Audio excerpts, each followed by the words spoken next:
नमस्कार, आप देख रहे हैं बिहार तक और मैं हूं आपके साथ अक्षय सिंह। आप सभी को स्वतंत्रता दिवस की हार्दिक शुभकामनाएं।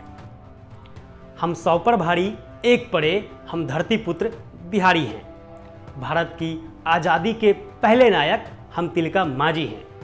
हम गांधी के मोतिहारी हैं। जीते जी हार नहीं माने हम वीर कुंवर सिंह अभिमानी हैं। हम खुदीराम इतिहासों में अल्हड़ सी मस्त जवानी हैं।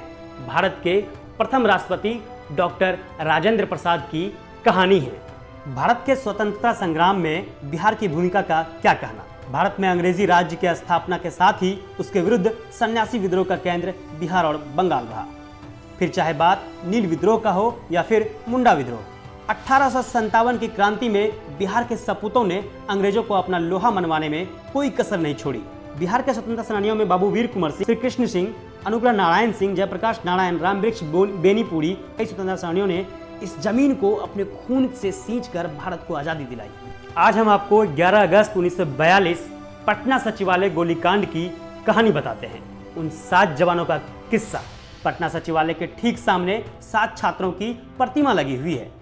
एक किस्सा गो की तरह हम इन पुतलों में जान तो नहीं फूंक सकते, लेकिन हम आपको उस समय में जरूर ले जा सकते हैं जिसकी याद में ये पुतले गढ़े गए थे।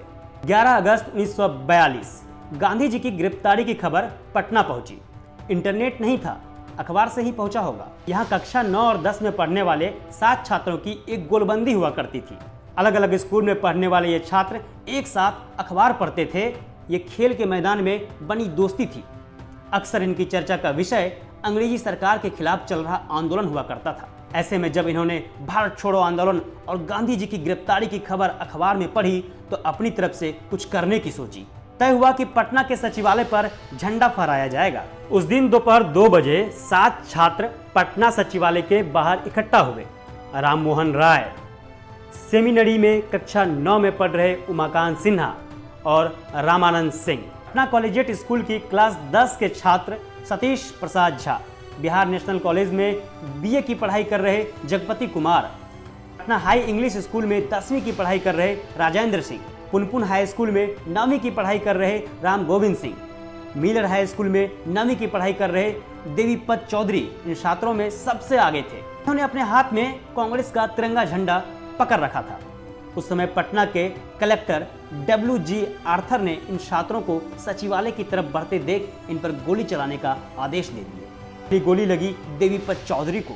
इसके बाद जगपति कुमार ने उनके हाथ से तिरंगा अपने हाथ में ले लिया।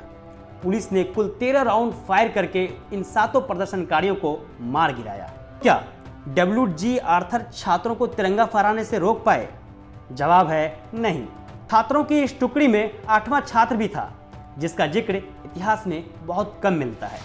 इस छात्र का नाम था रामकृष्ण सिंह। पटना के रहने वाले रामकृष्ण सिंह उस समय पटना कॉलेजिएट के छात्र हुआ करते थे।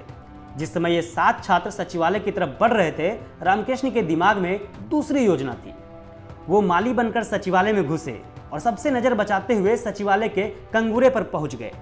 यहाँ उन्होंने अपनी जेब से तिरंगा झंडा निकाला और उसे फहरा दिया। वहां मौजूद पुलिस अधिकारियों ने नाम पता दर्ज करने के बाद रामकृष्ण को फुलवाड़ी कैंट जेल की तरफ ले जाने का प्रबंध किया।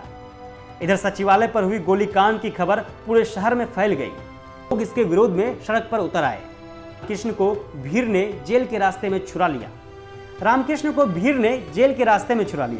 पटना के सचिवालय पर हुआ गोलीकांड एक नमूना भर था। पूरे देश में इसी किस्म का दमन चक्र चलता रहा। आज़ादी दिलाने से लेकर आज़ादी को बरकरार रखने तक के लिए बिहार हमेशा से खड़ा रहा है। बात कारगिल की हो, बात उड़ी की हो, बात बालाकोट की हो या फिर गलवान घाटी की, बिहार के योद्धाओं ने अपनी प्राण की बाजी लगाई है। बिहार तक तमाम स्वतंत्रता सेनानियों को और सूरवीरों को नमन करता है। ऐ सूरवीरों, ये देश आपको नमन करता है। फिर से आओ इस जमी पर, ये धरा आपका अभिनंदन करता है।